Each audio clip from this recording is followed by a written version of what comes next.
Hola, mi nombre es Emer de Jesús López Arias. Soy profesor de la Universidad Nacional de Colombia, sede Manizales. Hoy les voy a presentar el concepto de vector en R a la n. Esta expresión ya la he mencionado antes, pero lo que vamos a hacer hoy es darle alguna interpretación gráfica en ciertos casos, digamos para R a la 2 y R a la 3, y además vamos a introducir una estructura algebraica en estos vectores. Ya se van a dar cuenta de qué les estoy hablando. Entonces comencemos recordando cómo ubicamos nosotros los puntos, digamos, en un plano cartesiano. Un punto, digamos, con dos componentes x y y se puede graficar en un plano cartesiano con los ejes x y y ya conocidos, y en el espacio, digamos en el espacio tridimensional con tres ejes x, y, z. Entonces un punto que tenga esas tres componentes puede ubicarse en el espacio coordenado. Por ejemplo, en esta imagen vemos un punto con componentes x y y. Entonces vemos que, digamos, sobre el eje x tenemos una distancia x del origen y sobre el eje y algo similar. Así sabríamos entonces dónde está ubicado el punto A.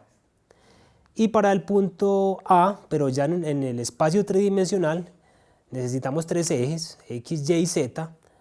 Entonces imagínense que el plano cartesiano está como acostado sobre la mesa, ahí como está en la figura, y el eje z, digamos que sale hacia arriba, en forma vertical. Entonces, digamos, especificando tres componentes o tres coordenadas para el punto A, sabríamos su ubicación en el espacio con respecto a ese sistema coordenado. Ahora, ¿qué es un vector para nosotros? Un vector en el plano, por ejemplo, o en el espacio, va a ser un segmento dirigido que une dos puntos, un punto A y un punto B. Ese vector, digamos, dados dos puntos A y B, el vector se puede denotar con una flechita arriba. Esa es típicamente la notación que se utiliza en la física. Acá probablemente no sea tan usada esa notación de la flechita arriba, pero digamos en ciertos casos se puede usar esa notación, es muy importante para los físicos, por ejemplo. Entonces, digamos, en esta notación el punto A significa el punto inicial, mientras que B significa el punto final o cabeza. Entonces esto es un segmento dirigido, es muy importante que sea dirigido, es decir, la primera letra que estoy poniendo ahí sería el punto inicial. Ahora, si yo hiciera BA sería distinto, aunque BA sería el mismo segmento, pero ya tendría una dirección distinta o una dirección distinta. Digamos, B sería el punto inicial en ese caso. Digamos, si no hay necesidad de especificar los puntos iniciales y finales, como vamos a ver más adelante, entonces simplemente utilizamos una letra, B, por ejemplo, B minúscula, con flecha o sin flecha, y ya, digamos, eso nos permite identificar un vector. Entonces acá, por ejemplo, en R2 les estoy mostrando un vector con punto inicial A y punto final B. Ya, el segmento que ustedes ven con azul sería entonces el vector. Miren que en B, en la cabeza, hay una flechita indicando que ese es como el punto final del vector. Bueno, acá en esta definición hay un caso especial que es, digamos, el vector AA, que sería un vector que no sería un segmento realmente porque, digamos, el punto inicial y el punto final es el mismo, es como un caso extremo. Ese también lo vamos a considerar como vector, de hecho lo vamos a llamar el vector nulo o el vector cero, y también va a ser de suma importancia en esta teoría. Acá ven ustedes en la imagen un vector de R a la 3. Digamos el punto inicial A, como ahorita en el caso anterior, el punto inicial A se denota con un puntico, mientras que el punto final B es una flecha, la cabeza de la flecha, indicando entonces cuáles son los puntos iniciales y finales, gráficamente. Listo, vamos a llamar vector de posición a cualquier vector, a cualquier segmento dirigido que salga desde el origen de nuestro sistema coordenado, bien sea en el plano o en el espacio. Es decir, el punto inicial va a ser el punto con componentes 0, 0 en el caso de R a la 2 o 0, 0, 0 en el caso de R a la 3. Entonces lo vamos a llamar vector de posición o vector de posición en posición estándar. Bueno, ahora, entonces miren ustedes que si vamos a hablar del vector de posición, esos vectores podemos representarlos simplemente con 2 coordenadas o con 3 coordenadas, dependiendo si estamos hablando del plano o del espacio. ¿Por qué solamente 2 coordenadas? Pues si ya sabemos que el origen va a ser el punto inicial del vector, pues simplemente falta especificar cuál es la cabeza, es decir, las 2 componentes, digamos, de A, X y Y, o las 3 componentes si estamos en el espacio. Entonces podríamos decir, por ejemplo, si tenemos el punto 3, 2, y nos referimos al vector 3, 2 como vector, ya no como punto ubicado en el plano, sino como vector, estamos refiriéndonos al vector que sale desde el origen y llega hasta 3, 2. Y lo podemos denotar de forma vertical, de forma horizontal, como aparece en la primera escritura, o de forma vertical. Lo importante es no mezclar estas 2 cosas, pero digamos cualquiera de las 2 es válida, y que sean ordenados. Entonces acá, por ejemplo, vemos el vector de posición con componentes x, y, z en el espacio. ¿Sí ven? Sale desde el origen, ese sería el punto inicial. Entonces acá, si B es el punto 1 menos 1, 4, por ejemplo, si es el punto, entonces el vector OB, o el vector de posición B, como lo quieran llamar, sería entonces representado con las mismas coordenadas. Bien sea horizontal o bien sea vertical.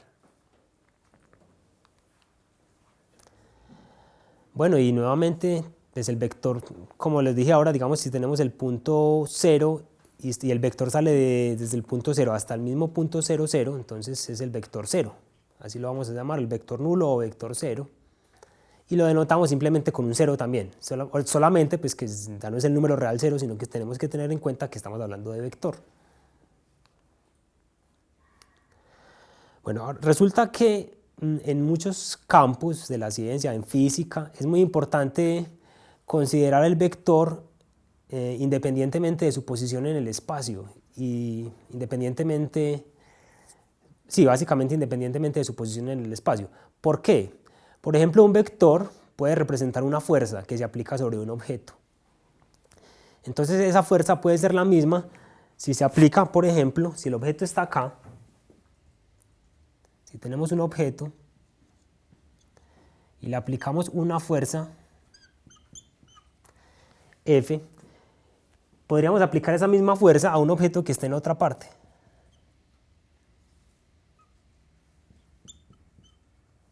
En otra parte del plano. Entonces, desde ese punto de vista sería interesante considerar a los vectores como iguales independientemente de su posición. Miren que intuitivamente van como en la misma dirección, aunque no hemos definido el concepto de dirección, lo haremos más adelante, y tampoco hemos definido el concepto de longitud o tamaño.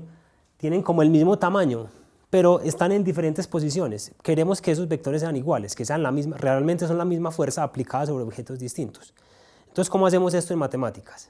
Vamos a decir que 2 vectores son iguales. Digamos, primero voy a presentar la definición en R2 en el plano.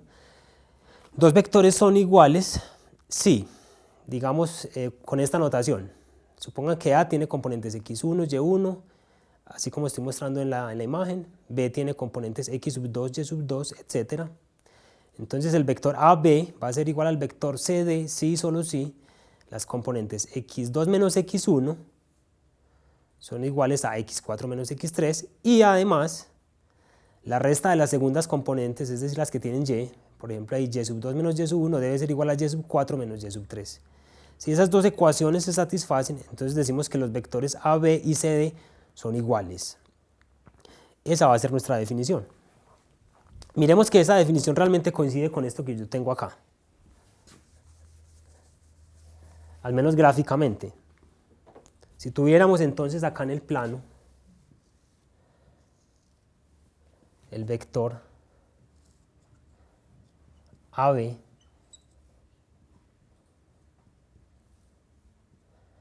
con estas componentes,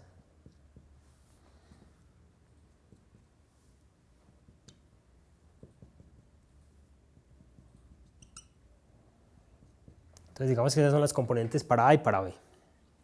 Y digamos que en algún otro sitio del plano están otro vector, digamos CD, y tiene componentes x3, x4 y sub 3, y sub 4. Entonces observen ustedes qué es lo que ocurre acá.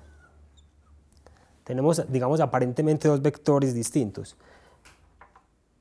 Como segmentos lo son distintos. Pero, bajo nuestra definición, ¿qué ocurre? Este cateto de acá, en este triángulo que se forma, en este triángulo rectángulo, este cateto y este cateto son iguales, tienen la misma longitud. Es decir, x sub 2 menos x sub 1, que sería la longitud de este cateto, es igual a la longitud de este, que es x sub 4 menos x sub 3, que es la primera ecuación que aparece en nuestra definición. Y similarmente sobre el eje y, esta distancia de acá a acá, es decir, este cateto, y sub 2 menos y sub 1, es igual a este otro cateto, y sub 4 menos y sub 3. Entonces de ahí viene esa definición. Eso nos da la idea intuitiva de lo que queremos de igualdad, que los vectores sean iguales independientemente de su ubicación en el plano, o también en el espacio, como les estoy mostrando en la diapositiva. Si tenemos 3 componentes en lugar de 2, como acá, la definición es completamente análoga. Cuando decimos que AB es igual a CD, pues cuando la resta de las primeras componentes, como estoy mostrando ahí, x sub 2 menos x sub 1, sea igual a x sub 4 menos x sub 3, y similarmente con las segundas componentes, con y con z. Entonces, por ejemplo, si tenemos estos dos vectores que nos dan ahí, digamos el vector con componentes 3, 1, el vector b con componentes 6, 3, c con componentes menos 4, menos 1 y d con componentes menos 1, 1. Entonces, digamos, queremos ver que son iguales. Bueno, entonces, realmente lo que podemos hacer es esto. Simplemente tenemos que hacer las cuentas que estoy mostrando en la definición. Entonces sabemos que A tiene componentes 3, 1. Entonces digamos que acá en este caso lo que tenemos que hacer es la resta.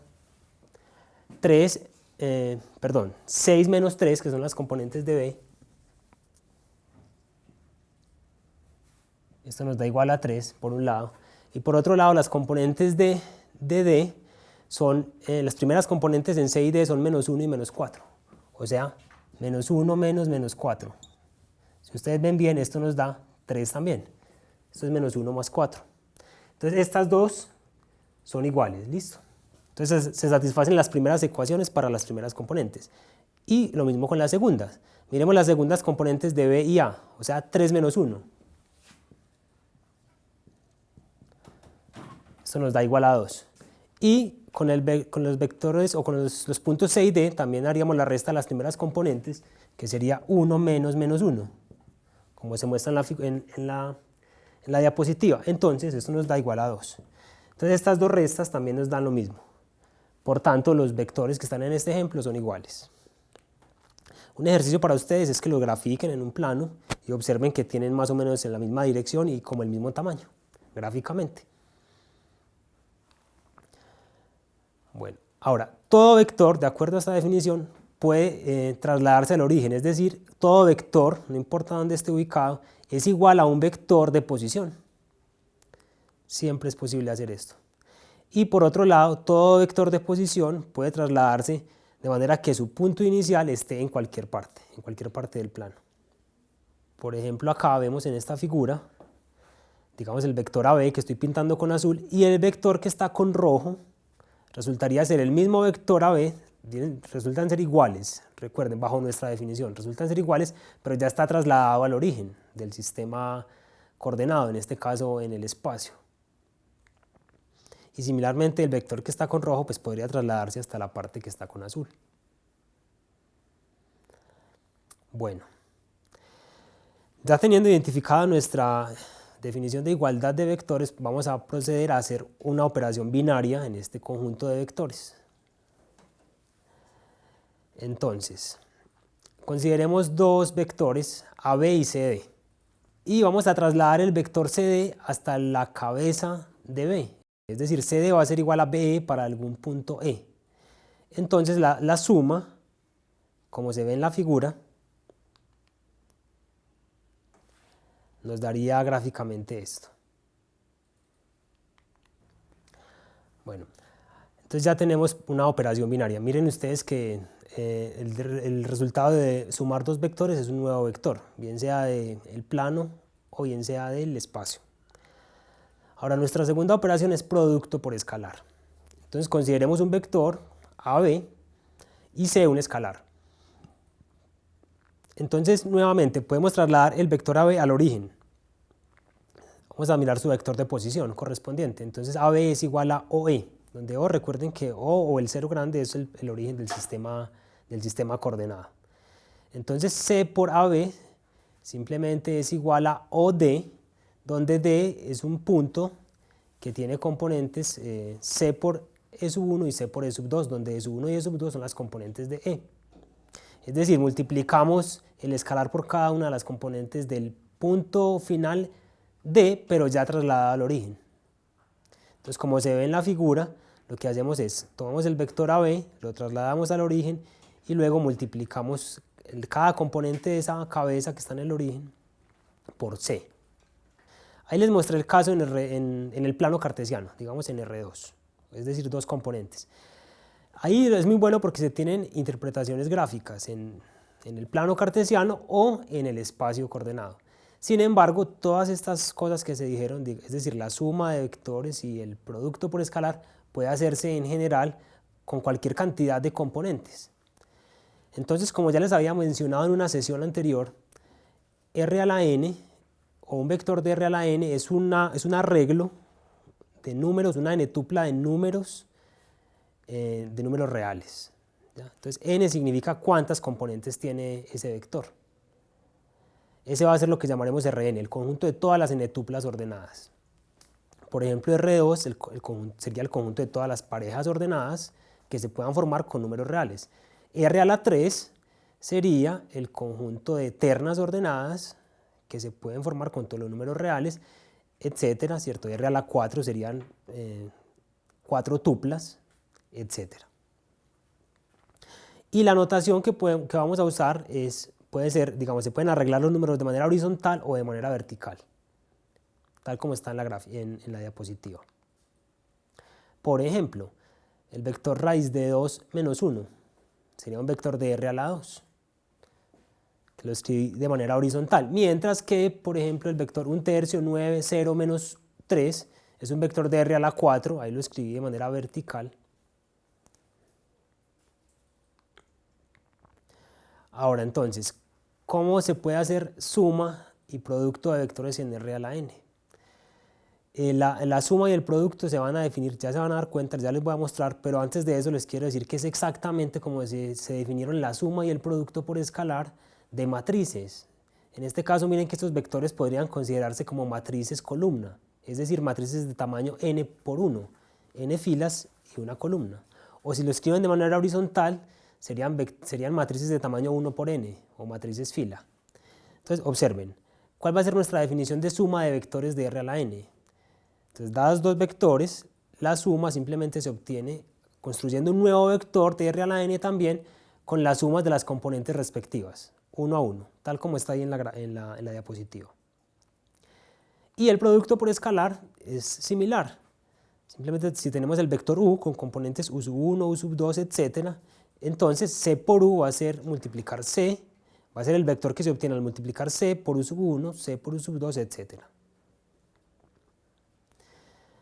Ahora miren ustedes que estas definiciones que dimos acá ya son en R a la n, no importa n, puede ser 2, 3, 4, etc. Cualquier número por grande que sea. Simplemente que en los casos de R a la 2 y R a la 3, estas serían como las sumas de vectores de posición que se pueden graficar.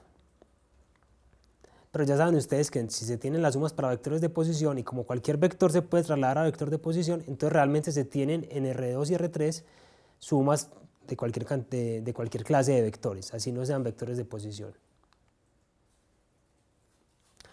Bueno, con esta noción de producto por escalar y sumas también se puede hablar de la noción de resta, simplemente que como les mencioné antes cuando hablamos de operaciones binarias, no es muy conveniente hablar de la resta como una operación binaria porque tiene muy pocas propiedades, por ejemplo no es conmutativa, no es asociativa, sin embargo obviamente la resta es muy importante.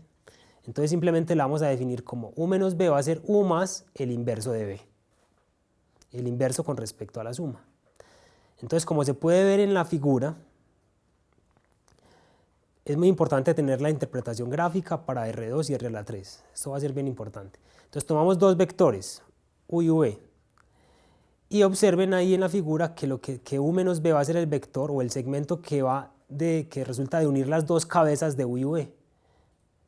Entonces U menos B tiene su punto inicial en la cabeza de B y su punto final en la cabeza de U, tal como se observa en la figura.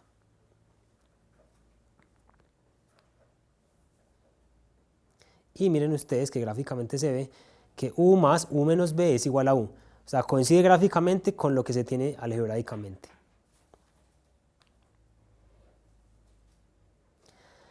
Bueno, entonces, ¿qué propiedades tienen estas dos operaciones binarias que acabamos de definir sobre R a la n? Propiedades muy similares, exactamente las mismas que tenía la suma y el producto por escalar para matrices de tamaño m por n. Entonces observemos. Por ejemplo, la suma tiene la propiedad asociativa. También es conmutativa.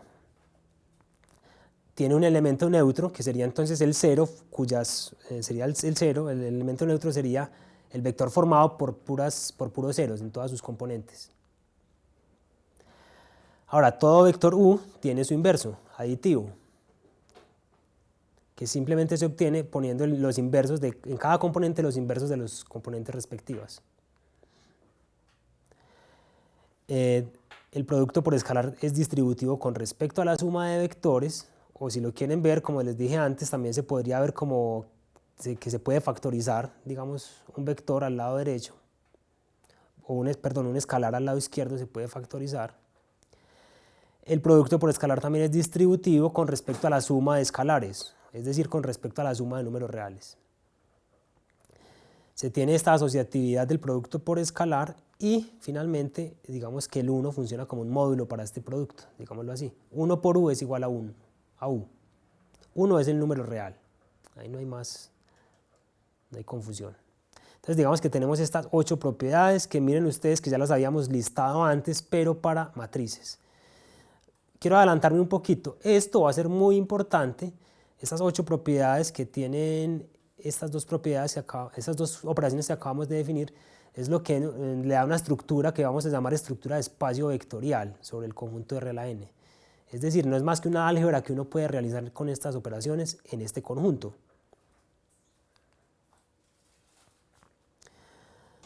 Bueno, y tenemos ahora nuestro concepto de combinación lineal. ¿Qué va a hacer esto por definición? Entonces, esto se va a definir a partir de la suma que acabamos de definir, suma de vectores, y a partir del producto por escalar. Entonces digamos que tenemos una serie de vectores, una serie finita, v sub 1, v sub 2, etc. Vectores de R a la n, hasta un último vector v sub k. Entonces, que un vector b diferente, va a ser una combinación lineal de estos k vectores, si puede escribirse tal como está ahí en la diapositiva. Es decir, c sub 1 multiplicado escalarmente por v sub 1 más, ahí estoy representando la suma de vectores, c sub 2 por v sub 2, etcétera, hasta llegar a c sub k por v sub k. Entonces, cuando hacemos toda esa operación, eso nos da un nuevo vector b. Decimos que b es una combinación lineal de los vectores v sub 1, v sub 2, v sub k. Decimos que los c sub 1, c sub 2, c sub k son los escalares de esa combinación lineal.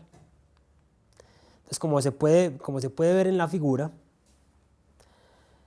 se va a obtener, digamos, a partir de gráficos, se puede obtener B como una combinación lineal del vector, o más bien W se puede obtener como una combinación de U y de V.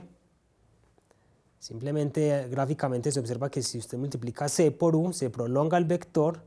Si multiplica otro escalar D por B, se prolonga el vector hasta que obtengamos B como resultado. Obviamente esto no siempre es posible, no todo vector es combinación lineal de cualquier cantidad de vectores que nos den. Por ejemplo, si tenemos B, el vector con componentes 5, 9, en R a la 2, y queremos saber, o nos preguntan, si este vector es combinación lineal del vector B sub 1 con componentes 1, 2 y el vector B sub 2 con componentes menos 2, menos 4. No lo vamos a hacer gráficamente, vamos a hacer el análisis algebraico de esto. Entonces, ¿qué queremos saber? Queremos saber, en otras palabras, si existen escalares C sub 1 y C sub 2, tales que cuando hagamos esta operación, C sub 1 por B sub 1, que miren ustedes que es 1, 2, más C sub 2 por B sub 2, que observen que es menos 2, menos 4. Queremos saber si esto es igual a 5, 9, si existen esos escalares, es decir, si esta ecuación se puede resolver para C sub 1 y C sub 2. Ya se van a dar cuenta que vamos a llegar a algo muy conocido en este curso ya. Porque entonces digamos, lo natural a hacer acá es operar esto, tal como se definió, es decir, por ejemplo, entonces se hace C sub 1 por 1, el primer sumando que aparece ahí, más C sub 2 por menos 2, y se suman esas dos componentes, y entonces nos da C sub 1 menos 2C sub 2. Y lo mismo se hace con las segundas componentes.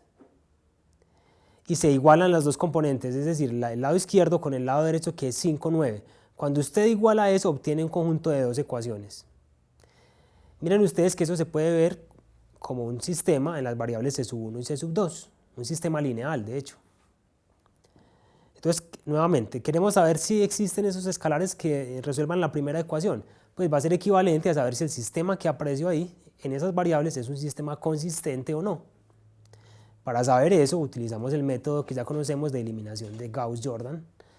Es decir, entonces, hacemos la matriz aumentada del sistema, la escalonamos mediante un software o simplemente la hacemos a mano en este caso porque es una matriz muy pequeña.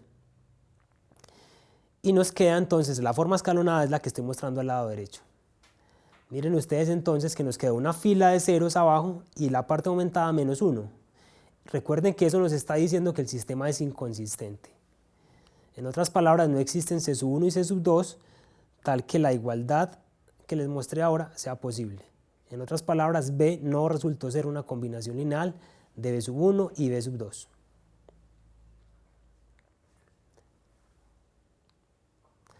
Bueno, entonces así hemos llegado al final de esta sesión, donde se ha hablado de vectores de R a la n, se les ha dado una interpretación gráfica en los casos en los que se puede, digamos en R a la 2 y en R a la 3, se definieron unas operaciones que le dieron una estructura algebraica a nuestro conjunto de R a la n y se habló de algunas de sus propiedades. Entonces los invito a que hagan los ejercicios relacionados que aparecerán en los textos guías y los invito para que sigamos con nuestra próxima discusión más adelante.